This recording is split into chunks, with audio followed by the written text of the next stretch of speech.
You're listening to the Geriatric Mamas Podcast with Jessica Raziri and Sonia Tapley. Yeah. And your parents. Yeah. And I am just really confused because you just told me you did not pack a swimsuit. No. Okay. What are we doing here? Nobody needs to what see are we this wearing to chase our children tomorrow? I don't know. I was probably just gonna wear like a shirt dress. That's fine. I'll do that too. It's much better than like other options. Yeah, I'm not ready. I'm not bathing suit ready for the summer. I know it needs to happen, but It's like June. It's June 10th. not ready for that first moment in the bathing suit for the summer. I can't. I'm not there yet. I think July 4th is my goal. July 4th. Yeah. That's my goal. That's my goal too. Okay. So basically, I'm going to starve myself between now and July 4th. Once you go home. Listen, I did so when you good. go back to Texas, I'm starving myself. Can I just say, for the first time in my life, I've either starved myself or I've worked out. I've either starved myself and not worked out, or I've worked out and I've eaten like a raccoon. Yeah. Like in the kitchen late at night, just everything possible in my face. This was the first time. It was like 3 months, I want to say, 2-3 months of actually working out and eating well. And I was finally starting to notice results. I was proud of myself. My arms were looking toned. My stomach was like getting her shit together. Things were just falling into place. I was feeling great. Then I come home. Autophagy was over. I come home. I haven't worked out once. I've gone for walks. That's nothing. Fine. I walk all the fucking time. Yeah. And you told me I can't wear my Fitbit anymore, so I don't even know what's going on in my life with my steps. You need to order a clip. Don't you have Amazon to your parents' I do have a clip. I just don't think it works. Anyway, that's a whole other issue. But I haven't been working out. I've been ravenous. Like Amato's, can't get that in Texas. Better eat all of it. It's that scarcity mindset. Right. Gotta eat everything. Lobster, definitely threw down 8 lobsters. 8? I was counting. No idea. Oh, I did it very quickly. She's discreet. She's quiet. You know what's she's crazy? deadly. You inspired me, and I completed 2 whole lobsters. That's it? By myself. You did 2 in the time it took me to eat 8? Yeah, but I normally only can complete 1, and sometimes I have to give Mike part of it. Sonia, I've been eating lobster all week because we have leftovers. I've been eating lobster rolls. Oh, no. Oh, yeah. Oh, yeah. Oh, you know what I've been doing? I've been, like, making just half a lobster roll. It's super cute, all dainty, her little, like, half a lobster roll. Yeah. And then this raccoon goes up in the kitchen probably about, like, 45 minutes later and makes a second half. Like when Hayden goes to bed, you're like, basically, get up there and like go have the second half. Cool. No. Okay, well, fine. So basically what I'm trying to say is all of my hard work that I did for the past 2 to 3 months is gone in this month that I've been home. Can I tell you a story? Yeah.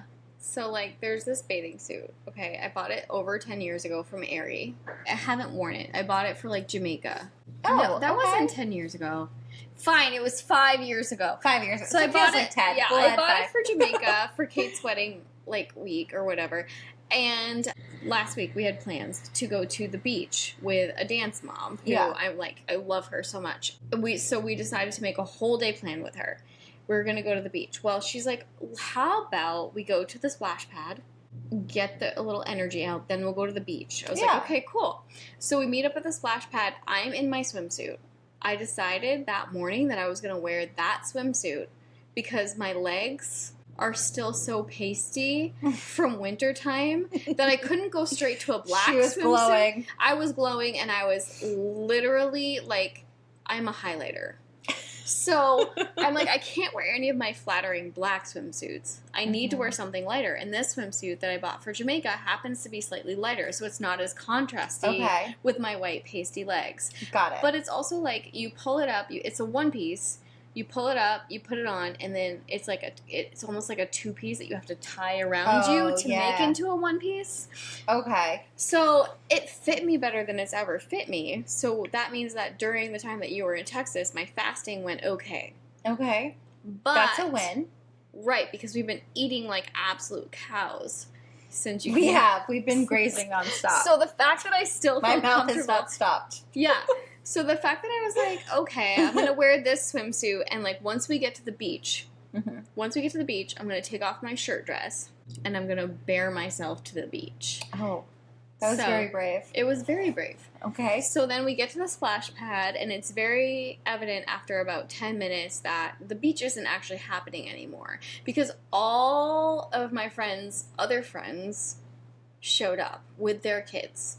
And they weren't just enjoying the splash pad, they were also enjoying the park that's right next to it. Okay. And you can see them from all angles. Okay. So you can see the kids from everywhere. So we're sitting in the shade, but I need a suntan, and all the other moms had decided that they're going to move their chairs into the sun and take off their clothes, and they're just sitting there in their swimsuit. I'm like, well, hey, let this be. So I decide I'm going to take off my shirt dress. We hard launched it. We hard launched the swimsuit. Okay. At this new park. Here we go. And I'm like, cool. We had been there at this point for a while. It was probably like an hour. Okay. So Annabelle was very comfortable with her surroundings. I'm feeling okay. I'm basically sitting on a lawn chair, and then I have another lawn chair under my feet, so you can't really see my body. Okay. So I'm like looking around. I'm looking to make sure we can see all of our children. Everybody's children are safe. I thought Annabelle was still at the splash pad. Mm-hmm. So I looked over to my left to check on another child to make sure she was in vision. Well, Anyway, I see feet kicking like really hard. And they're like dangling from this very high up, what is it called? Like monkey bars? The monkey bars. Okay. So this child is dangling from the monkey bars, and their feet are just like kicking. And I'm like, I recognize those feet. Next thing you know, you hear, help! Oh. Mommy, help! And I'm like, okay. I realize it's Annabelle. So I jump out of the 2 lawn chairs that I'm sitting in. In your swimsuit. In my swimsuit. Oh. And Mike hears it at the same time as me, because I'm like, maybe he'll get I'm like, Mike! And like, maybe he'll get there faster than me, but we're both gonna go for this. So I'm sprinting across a field to get to my child. In your bathing suit. Yeah. She's dangling from this very high up thing. And I am in my swimsuit, and I am sprinting like I'm on Baywatch, but fast forward 1,000, and I'm 43 years old. Oh my God! I don't know if you guys can picture this, but people were cheering me on. And I ended up getting to the wrong side, because it happens to be that if you want to get to the side where she was on, you had to go to the left. Oh, God. But I went to the right. No! And I didn't realize you couldn't get to her from the right. Right all the way around. So Mike got there because he realized he had to go the opposite direction. So I'm just standing there like, oh, well, glad you got her. So you basically just like got up, ran across to give Sprinted. everybody like a show of you and your bathing suit. Everybody got this full-on show. And I went over and I sat back down and I opened up a Diet Coke. Good. I was like, you deserved it. And like, everybody's like, you did such a good job, Mama. You're a superhero, Mama. And I'm like, I felt like I was a superhero. You're like, I did nothing but humiliate myself, but thank you. Yeah, so I've made my swimsuit debut. And it's crazy that it feels like early. Yeah. But I don't think I even wore a swimsuit last year. Yeah, okay. Like I wore a shirt I didn't. dress. No, I didn't. I wore a shirt dress. I never took the dress off last year. No. Yeah, if I did wear a swimsuit, it was definitely under a dress, and it never I mean, we went to this itself. splash pad last year, but I was wearing my dress over, and like my dress got wet, and then I just changed my dress. I don't think we went to the splash pad with you. No, it was new, and it was like all like it had construction fencing around it still. This is like my new favorite story. I love it so much. Well, yeah, I mean, that is a hard launch. It is. That was a hard now tomorrow we're going to the beach, and my legs are no tanner than they were. I don't think my legs actually tan. I just looked at my orange ankles. I've been using that Jergens lotion. Is it good? I like it. It's okay. You know what? I think the new formula smells less like a barn animal. Okay, so I can like handle it more. I hate that smell. You know it, right? Yeah. That smell is just like, ugh, like what? Who wants to smell like this? You just get out of the shower. Yeah. You're feeling all fresh, and then you put that on, and it's literally a barn animal. Yeah. It's like, what? No, but this new one it's literally the Jergens. You know what I'm talking about? It like, this isn't a plug. They're not paying us. It's the Jergens tan Yeah. I use it. Yeah, but it used to stink. To me, I thought it stunk. But this one that I just got recently actually doesn't smell. So I feel like they probably got a lot of complaints over the smell, and they tweaked it. Bad. Because this new one that I just got is better. Good. It doesn't even say new fragrance. It just was like a new bottle that I was like, this smells different. So I feel like they just changed it. Yeah, that's good because they needed to. Yeah, they did. Well, I need to start using something on my legs because I was just using something on my face and then I felt like orange because in the wintertime you're just like when you're pasty white and you're putting even the light version of something, you look orange because there's nothing underneath it to support it. It's just like, So my legs, I don't know. It's like my thighs will get a little bit of tan, my feet will get a little bit of tan, but like everything in between stays pasty white. Yeah, same. I never realized just how pasty white I am until like literally like May, between like the months of May to like August. Yeah. I think it's September 1st when I start to get a little bit of tan on my shins. And then it's like time to cover up. Yeah. It's like, all right, we've seen enough. Dude, we've seen enough. Here's your layers. Do we really belong in Maine? Should we just be in, like, California? Well, you would have to literally be in the swimsuit at all times in California. Yeah. This body did not get that memo, that that's what her life was going to be. No. This body is like, you belong in Antarctica where you're covered up at all times. Clearly, because, that's where we live. Yeah. Maine. Well, part-time for me. Yeah. Anyway. Well, pasty legs and all tomorrow should be fun. I'm excited. So, yeah, Hayden is so excited every single day. He's literally every single day wanted to like he insists on seeing Annabelle. If he just like wakes up, he's like, "Can you see Annabelle?" He doesn't even ask. You know what he does? We get up. He gets right in my face. Gotta wake up, Mama. Gotta go see Annabelle. We're gonna see Annabelle today, Mama. And he's just like whispering it in my face, and I'm just like, oh my God, Hayden, no, sweetheart, we're not seeing Annabelle today. We're gonna see her tomorrow. Yeah. That's why last night I was like, what are you guys doing? Because he was just like low key, like, really wanting to see her. But yeah, so every day he just like demands to see her. So I've been like, telling him like, no. And then when I realized like we like couldn't connect or get together last night, I was like, okay, like what can we do? So we went on like a little nature walk, and he just like had so much fun. He found a stick and he was just like beating it on every single tree. He made it his mission. And then we get back, and you know what's funny is I actually got parenting advice from Bluey. From Bluey? Yes. Good. That happened last night. I channeled Bluey, and it worked out. I was like, what the hell? Like, okay. Yeah, so what happened was we went on our little nature walk. We had so much fun. Well, first we went on like a long walk first, and then on the way back there's this little trail. And so we went on this little trail, and it was cute. It was like sunsetting. It was just like really peaceful and stuff. I mean, I was kind of horrified about ticks the whole time, but that's a whole other thing. It's fine. We didn't have a tick on us, but I was a little nervous. So we get back. We have dinner, he eats his dinner, and then he had his bath and everything, but then he was just like, the energy level was like it was like all-time high. This is like 7:30, 8 o'clock. Usually that's his bedtime. Right. We're winding down. No, like it was like, he could like run 5 laps easily. Yeah. Like it was just so much energy. And so I look at my brother and I'm like, let's go fire up the bounce house. Yeah. Let's just get this out.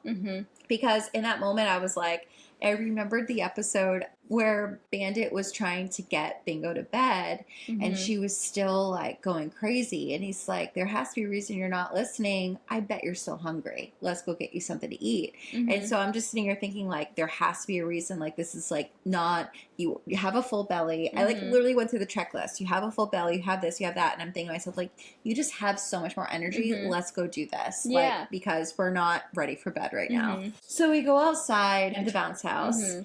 And then I don't know where this came from, but we just naturally fell into this game. And this reminded me of Bluey as well, where Chris was pretending to be the storm. And so we're in the bounce house, and I'm sitting in there with Hayden, and Chris kept coming in with his hands like roar, like the big like rumbling of the storm trying to get Hayden. And I'd be like, quick, Hayden, save yourself. Get up the slide. You have to. That's the only way you can go. I'm too big. Save yourself. And Hayden's like, okay, mama. And he's like running up there and he's just like, and I was like, you have to go on the slide 3 more times. So you have to bounce really hard. Because I was trying to get him to get as much energy out. Yeah. Meanwhile, Chris is like running after him like, roar. and like Chris was like already exhausted because he had already gone for like a 3-mile walk. Yeah. Earlier in the day with Rocky. And then I like finished working for the day and I was like, let's go for a walk. And then we go for like another 2-mile walk plus the trail. And then my child is like having him do the absolute most, like pretending to be the storm. But it was just like, he was just like kept getting winded and Hayden's like, again.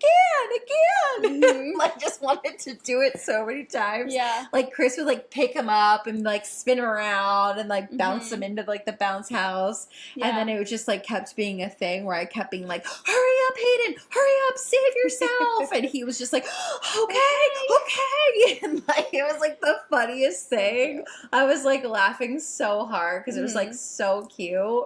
Yeah. But it's just like their little imaginations at that age. Yeah. And it's fun too in those moments where it's like, I also get to like disconnect and be a kid for a minute. Yeah. It was just like It no makes sense. phone, Yeah. no, because usually I'm like, let me document this. And I documented the walk, but as much as I wanted to capture that moment, like I was in the moment, and I'm like, I there's no way to capture this and be in the moment. Yeah. I'm just gonna be in the moment, and it was a lot of fun. It was so Yeah. fun, so much fun that like this morning when we woke up, Hayden was like, "Can Uncle Chris be the storm?" That's so He like cute. always whispers to me because I told him once that like mommy's not a morning person and I don't deal well with loud noises in the morning. So he like whispers all of his little requests. He remembers. Good. Yeah. He has a good memory. Yeah. And he gives a shit. He does give a shit. Honestly. He does. Don't. He was so cute during the walk. It's so funny the things that like he latches onto and remembers. Like we were, I'm constantly like, watch your step. You got to be careful. Look at this. Look around you. You don't want to run into this. You don't want to hit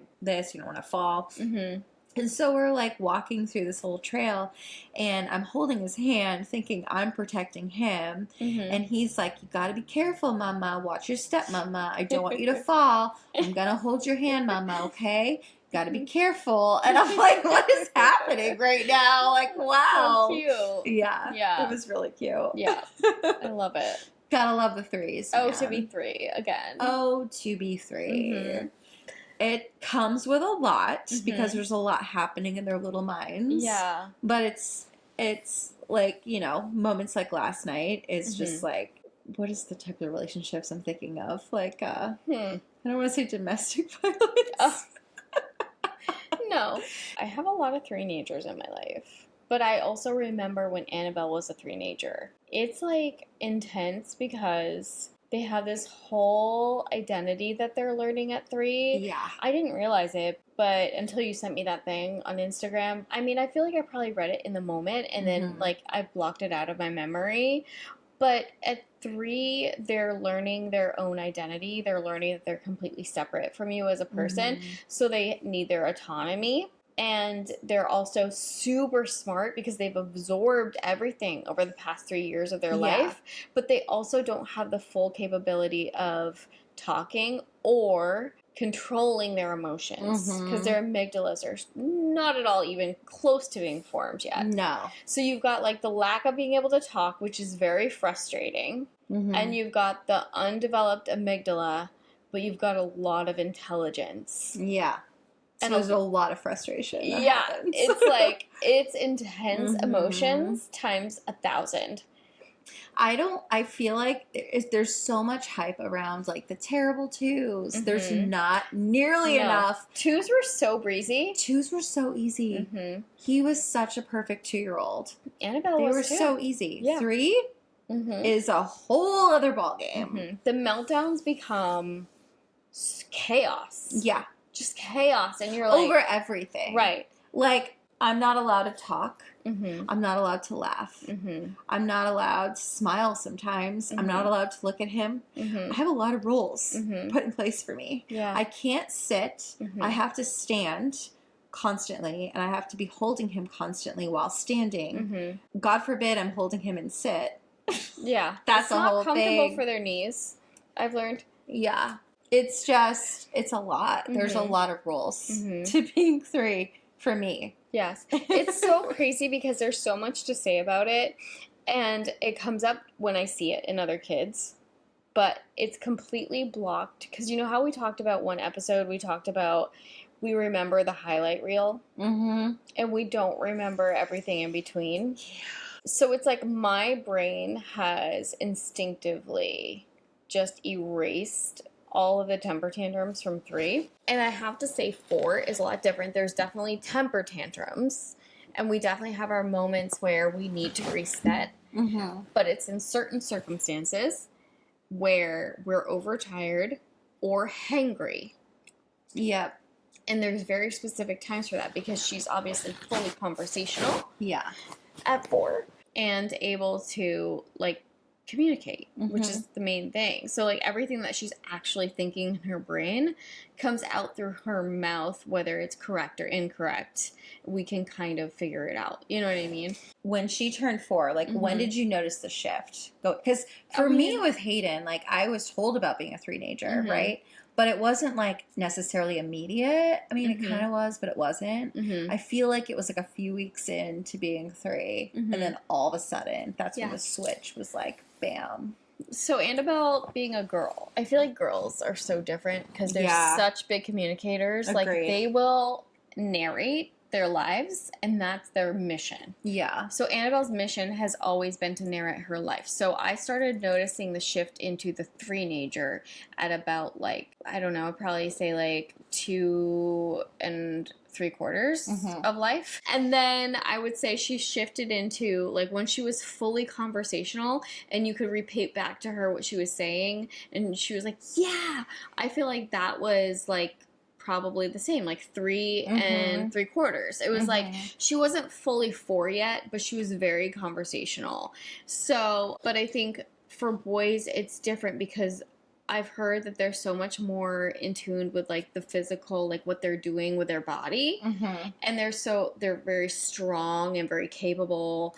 And girls are much more vocal, and obviously it's different for every child. But Annabelle is very much a girly girl. Yeah. So she was very conversational kind of early, but it was so intense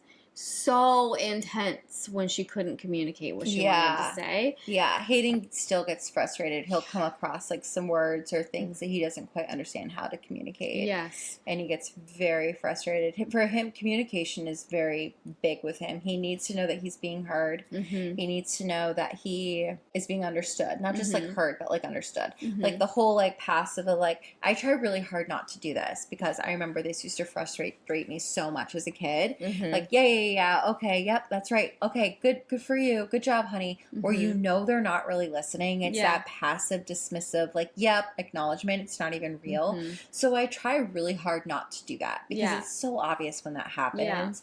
But he, like, he does not take to that at all. Like, when I do it on occasion, he just blows up. And he'll flat out say, listen to me, mama.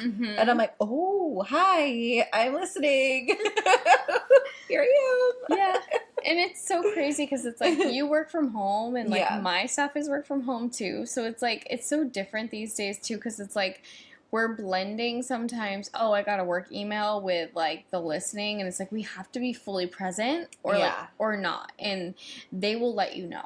They will let you know. We're at the stage that I've noticed with the 3s is that's where I'm noticing my attitude is coming out in him. Like, it's now I'm recognizing sometimes it's like I'm arguing with a miniature version of myself. Yeah. And it's just like, huh, okay, wow, all right, this is where we are. And it's like, sometimes I try really hard not to laugh because it's, like, hilarious. That does not sit well at all with him. When they get really mad over things and then you laugh, and then it just sets them off even more. It's not good. Annabelle is at the age of 5 now where she says such like ridiculous things that are like accurate, but she still has a baby voice, and so I'll just start laughing and she'll tell me to stop laughing, and I'm like, okay, we gotta rein that in.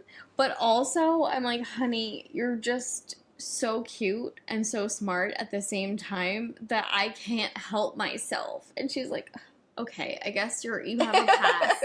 Okay, I guess you pass. But, like, they get embarrassed when you laugh at them. He didn't, that's where we are, but he's also not understanding, because I do communicate to him. I do say, sweetheart, I'm laughing because you're just so cute. I'm laughing because you're so cute. Because it's literally the same thing. Like, it's not what he's saying. It's usually the things that are really funny is because he's so bright and he's so smart. But it's just like you said, he's saying it in such an innocent, baby-like way. And it's just, like, so funny and cute. And then I can't help it but laugh. And then he just gets so pissed. Yeah, he's like, stop laughing. Yeah, because he just wants to be taken seriously. Right. He's like, what the hell? Right, what are you laughing Yeah. right now? This is not a laughing moment. Yeah, there's a lot going on in that little mind of his at all times. And it's funny because I think at 3, what I'm noticing is that they are, like you said, there's a lot more going on than what they have the ability to relay back to you. And it's also crazy the things that they absorb and they remember, because like he'll fire stuff back at me that I'm like, were you even a part of that conversation? I thought you were in the other room. Like, how are you repeating this right now? Like, what? Yeah. They remember everything. Everything. And it's great. Like, I think it's great because, like, I like hearing about things that happened when I wasn't around. Yeah. And, you know, like, the little, like, Annabelle will be in, like, a little playground with her friends, and she'll tell me all about the conversations that they had, and it's wonderful. I mean, I know it's so different when they're 3 because they'll be a part of something, but they're not fully processing it. Like, kids will be, like, playing, and then she'll just be like, oh, whatever, and, like, go do her own thing. Yeah. But, like, when they're 5, it's ridiculous. They remember everything. I just feel like, I don't know. I don't feel like I was fully prepared. I mean, you talked about being a threenager. I just thought it was a cute term. Right. I didn't really understand that you were going through it. I don't think I fully understood how much I was going through it either, but now that I'm, like, when Annabelle turned 4 and we started pre-K homeschooling, that's when I started going out in public and meeting a lot more people. And a lot of times people are starting that at like 3. Yeah. So there's a lot of threenagers in our lives. And I started noticing, oh, this is all the stuff Annabelle went through. And my mind literally blocked it out because the moms are having the same reactions and feelings that I had. And like as soon as their child turns around and goes off to do something else, they're like, oh, Lord, help me. Get me through this. Yeah. 3 is killing me. Like, whatever comes out of their mouth is, like, exactly how I was feeling. Yeah. And it's like, your child is slowly killing you. And it's because you love them so much. But they're struggling. They're going through it. They're going through it. And it's, like, so hard to see. But you're also taking the brunt of it, too. Because you are their safe space. Yeah. God. There's no words that can fully prepare somebody for threenager. And then there's also the times when you can't decipher whether they're coming down with something. Like a cold or a flu. You can't decipher if they're in a bad mood because of that, or if it's because they're hangry, or if it's because they're tired. And, like, they can't tell you. No. They can't tell you. Like, now that Annabelle's, like, when she was 4.5, she goes, she had already had one ear infection from, like, she was in swim class, and that's around the time when she started to get ear infections when she started swim class because the water gets in there and it gets gross. Swimmer's ear. It's swimmer's ear. But she'd had it, like, once before, and the first time it happened, she couldn't tell me what was wrong, but I figured it out because she was pulling on her ears, and she had a fever. So we brought her in, and they told us. But then when she was, like, 4.5, there was, like, a swim class. I went. She was underwater a lot on her back. Her ears were fully under, and I was like, ooh. I wonder, because it was, like, the first time that she was practicing that. And then a couple days later, goes, Mommy, my ear hurts. it was Christmas. Like, we were making cookies. She goes, Mommy, my ear hurts really bad. And then she started crying like 2 minutes later. She's like, Mommy, it hurts really bad. My ear hurt. Like, she could tell me what was wrong. Yeah. She could tell me what was wrong. It wasn't like I was guessing what was going on. Yeah. And so it's like, it's just crazy. It's like 3 is just you're in a battlefield. It's like Jumanji. It is. Because what works one day doesn't work the next day. Yeah. That's like literally where we are. You're almost out of it. Mm-hmm. You have like 6 months to go. I'm just hanging on for dear life. Yeah. Is where I'm at. I'm trying really hard to not react. Mm-hmm. And that's hard because for me, I am a very reactionary person. Mm-hmm. So it's been a bit of a challenge. Mm-hmm. But I have noticed, and I know we've talked about this before, but he does feed off of my reactions. Mm-hmm. So when he's having his big feelings and his meltdowns, I try everything I can in that moment. And it's usually like his meltdowns happen when I'm like all out of straws. Mm-hmm. I have 0 fucks left. You both have 0 fucks left. We both have 0 fucks left. Yeah. It would take Dora the Explorer to find any last fuck that I might have left. There is no fuck left. She's just nothing there. Yeah. And that's the moment that he decides. Yeah. This is the moment I've been waiting for all day. It's not about something. I mean, it's a 3-year-old reaction to something. It is not at all something that we would be reacting about. So I try really hard in those moments with none of the fucks to just not react, take a beat, try to keep it together, let him do what he's doing. And I just try so hard to uncover what it is that he's trying to, like, that he's upset about. Yeah. And usually it comes down to he wanted me to pick up his toy on the way up the stairs, or he wanted me to hold him to go down the hallway, or he wanted to put on the red shoes and not the white shoe. Like, it could be something so silly, but to him it's such a big deal. And then once I, like, take a minute to uncover and I go through it is really hard, though, when you try going through the checklist of all these things and then they get more pissed. No! And you're like, oh my God, I'm trying so hard. I don't know what you want. Yeah. But yeah, that's been a very big challenge for me, is to just like try to like take a pause, not react, give it a minute, try to figure out what he's trying to say that he needs. And sometimes there is nothing. Right. And those are the most frustrating moments. Yeah. Because there's literally nothing you can do. Right. You just gotta wait till they show you that moment of like, and then you can like swoop in and coddle them and hug them and be like, it's gonna be okay. Right. But it's just so hard getting to that point. Sometimes it's like, oh man. There's always like that one word at 3. It's like they can communicate. They can't, like, full sentences are a thing. Yeah. But not always. And there'll always be this one word that they can't say. And you're just like, okay, let's figure this out together. Oh, God. The worst is when he's trying to communicate to me what show he wants to watch. Like, he was saying Bungled for a while.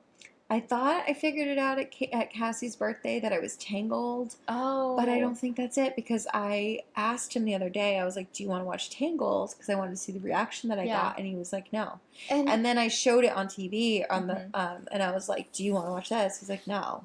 So sometimes they're also referring, this is an Annabelle thing, but Annabelle calls Frozen Elsa or Anna. Right, so it's so hard. Or she'll say sad Elsa or happy Elsa. Depending on Frozen 1 or Frozen 2. Frozen 1, Frozen 2. So it's like they're not even always communicating in the language that we know. Right. They're communicating according to one name. It's literally Jumanji. Of one character. It's literally Jumanji. In a movie. Roll the dice, bitch. Yeah. Figure it out. And Tangled is Rapunzel. Okay, Rapunzel. Tangled is Rapunzel. It is not Tangled. We just now have acknowledged that it's Tangled, because the original movie was actually Rapunzel, but then the new like version that came out in like 2013 is Tangled. Yeah, I don't know. And it's hard when it's like I'm not able to be there with him at all times, so I don't know what other people are showing him. And so then when he comes back to me and he says all these things and he thinks he's communicating it very clearly, and I'm just looking at him like, Yeah. There's one that he says very clearly, and I just pretend I don't understand him. Peppa Pig? It's Blippi. Oh, Blippi. Yeah, I don't know what you're saying, kid. I'm Oh, sorry. no. You mean Bluey? No, Blippi. Bluey. Blippi. But he's actually... Oh, you're like, yeah, yo, you mean Bluey. Yeah. No, he gets so pissed at me. And then it's hard because every time I go on Netflix, it's like one of the first things that pops up because we do watch Miss Rachel. Yeah. From time to time. And so it's like, oh, well, if you watched Miss Rachel, you probably want to watch this. And it's like, no, I don't want to watch this grown man talking like a wannabe Pee Wee Herman. Yeah. And your weird little hat and your outfit and you look so creepy and I don't understand any of this. Like, no, get out of here. You're so creepy. No. Yeah. I mean, Annabelle kind of likes Blippi too. But what I think I have, the Taurus in me. There's a little Taurus in me, and I'm a little angry that, like, they're constantly switching out the Blippi and the Mika. So, like, Mika has two different characters. I can't stand either of them, to be honest. I think Blippi's gone through 3 different people. Well, because he's annoying as shit. Of course, he can't keep the help. And they'll literally announce, oh, Blippi is going to college at such and such to advance his career and such. So now we're going to have a new one. And I'm like, okay, why don't we just name them different people? Yeah. If you want them to have the orange and the blue, great. But, like, why do we have to keep calling it this? And why do they have to have that weird voice? Right. What is happening? Yeah. Can we just talk normal? Yeah, I don't know. She's kind of getting out of it. Yeah. She's, like, phasing out. It took me a minute to be okay with Miss Rachel. Mm-hmm. That was a stretch for me. I can't say I'm always okay with it, but I am okay with it for the most part. But Blippi, nope. Mm-hmm. Absolutely not. Mm-hmm. And for some reason, when we put it on, it always ends up on the same episode. I don't know how that happens. I don't understand. But anyway. I don't know. We beat that horse. We beat it so good. She's dead. We're known for that. Yep. I wonder if our listeners ever pick up on the fact that we beat a horse until it's after dead. We beat a horse. We basically, like, pick one topic in the beginning of the episode, and we, like, say the same thing. In many different ways. Over and over again until we hit the 40-minute mark. And then we're like, well, that wraps up today. 43, exactly. Yeah. I was noticing that. Episode. Yeah. Because I was going through our YouTube videos today for some reason. I was trying to get the analytics. Mm-hmm. And I realized that a lot of our videos are like 43 minutes long. Yeah. Like, how does it hit at exactly that? So crazy. Anyway. We're getting there, though. Yeah. And you're, like, you're almost out of the thick of it with Threenager. 4, I have to tell you, I don't know, maybe you'll believe me this time, but, like, 4... Please don't say it's worse. It's not worse. Okay, good. Because she's having full conversations, like, really intelligent, funny conversations. Mm-hmm. But I will warn you, when she's overtired, there's no going back. When she's hangry because she has starved herself and not fed herself because she's completely absorbed in whatever and will not stop no matter what we do, she's scary. She's really, truly scary. Yeah, so is Hayden. Because it's like, it's one thing to drag, it's one thing to pick up your child and carry them out of somewhere when they're 2 or 3. Mm-hmm. When you're picking up a child that is almost your size and she is screaming and kicking and flailing. And it's like, you should have eaten the breakfast. I told you should have eaten the breakfast. Mm-hmm. Like, we wouldn't be having this problem if you slept and ate. Like, You know what I've been saying to Hayden is I've been telling him that I can hear his belly, and he does not have a happy belly. He has a sad belly. And I'll put, like, my ear to his belly, and I'll be like, oh, Hayden, you have a very sad belly right now. You gotta eat. You need to have a happy belly. I can hear it. I'm like, if you eat 3 more of your waffles, or if you eat 4 more bites of your eggs, or if you eat, like, 3 more bites of your apple, whatever it is that he's eating, like, then I think your belly will be happier. Yeah. And so he'll be like, okay, and he'll do that. And then I, like, listen again, be like, oh my gosh, your belly is so happy now. And another thing I've been saying to him, too, when I, like, need him to, like, take, like, a reset or a nap, is I tell him that superheroes have to take naps, and they're reset so that they can recharge their powers. Yeah. And so that's how they, like, get their power back, is by taking a nap. I don't know why we're not that inventive. I'm literally... The other day, like, I literally said that to him because he was just... Yeah. I don't remember what day it was, but we really... Oh, we came back from Cassie's party is what it was. And he, like... he needed a nap. Yeah. And that's what I said to him. I was just like, you're not in trouble. Like, but like I just noticed that your power is very low. Mm-hmm. And just like Spider-Man, you need to recharge. Did you know that Spider-Man takes naps? And he's just like, what? It's almost like he's like needed the excuse to be like, okay with a nap. Yeah. And he hung on to it and he's like, okay. And then he was literally out in like 5 minutes. I was like, done. Yeah. I'm like, sweet. Annabelle needed it too. She was so mad at me on the way back from the party. Yeah. I got her this little baby carrier at Target when I was shopping for Cassie's birthday. Because she was like, okay, well, Mom, you owe me a baby carrier, so... You owe me. When you're out, can you check and see if you can find one? I'm like, sure. So I got her one, and she was all happy with it. She didn't put it down for days, and then she was like, can I bring it to Cassie's party? And I was like, there's no room in the car. We have all this stuff to drop off with Auntie Kate. We can't. And then on the way home, we're riding back, and she was tired. So she knew she needed a car nap, and she had no place to put her baby because she didn't have the carrier. So she's screaming at me that it's all my fault. Oh, no. That she has no place to put her baby because I wouldn't let her bring her baby carrier into the party. Oh my God. And she couldn't just set her baby on the seat. I was feeling so panicked because she was so serious. It wasn't an option to put her baby in the seat? No. Okay. No, baby had to either be on her lap or in the baby carrier. Okay. And I'm like, honey, like, are you thirsty? And she's like, no! And I'm like, oh, okay. So I'm like trying to pass her water. You guys are following me. I'm like, I saw you kind of going all over the road a little bit. I'm like swerving on 95 because I'm trying to like calm my angry child who's mad at me because I didn't let her pack her baby carrier. And then the rest of the ride home, it was like there was nothing I could do. Yeah. There was nothing I could say. And finally, when we hit Sanford, she passed out. There was no warning. Hayden didn't pass out until Biddeford. And at that point, we're like, seriously? We only got 20 minutes left. Like, are you kidding? You had literally an hour and a half of a drive, and you wait until the last 20 minutes of the road to finally, the drive to finally be like, you were driving, so I was texting Doris, letting her know why I was swerving after she fell asleep. Yeah. I texted Doris, and she's like, well, currently Hayden is mad because he wants to stop and buy a toy four-wheeler. Uh-huh. Yeah, he wanted us to stop at the store so he can go get a toy four-wheeler. Apparently, Cassie had a little toy four-wheeler that he needed. Yeah. I knew exactly where that came from. I was like, oh, that makes sense. Okay. Well, good luck to you. And we did not stop to get a toy four-wheeler. Yeah. He fell asleep. We got to the house. We told Uncle Chris what he wanted. And immediately Uncle Chris was like, oh, I have one of those. And he literally went in his room and then dusted off this old toy four-wheeler that he used to have. And he's like, here you go, like this. And Hayden was like, yeah. Yeah, where did you get this, Uncle Chris? Like, he's like, did you go and get this from the store? Right. And Uncle Chris is like, yep, I went to the store, got it just for you. He's like, oh, thank you. Like, so happy. I'm like, oh my God, kid, you're too much. I love it. I mean, yeah.